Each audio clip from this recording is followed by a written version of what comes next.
şey yaparım olursun. Of erkek ya. Sade dedi ya. Of erkek ya. Sade dedi ya. Of erkek ya. Sade dedi ya. Of erkek ya. Sade dedi ya. Of erkek ya.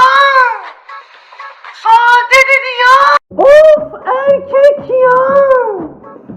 Sade dedi ya. Of erkek ya. Sade dedi ya. Of erkek ya. Sade dedi ya. Of erkek ya. Sade dedi ya. Of erkek ya. Sade dedi ya. Of erkek ya. Sade dedi ya.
Her şey yaparım olursun.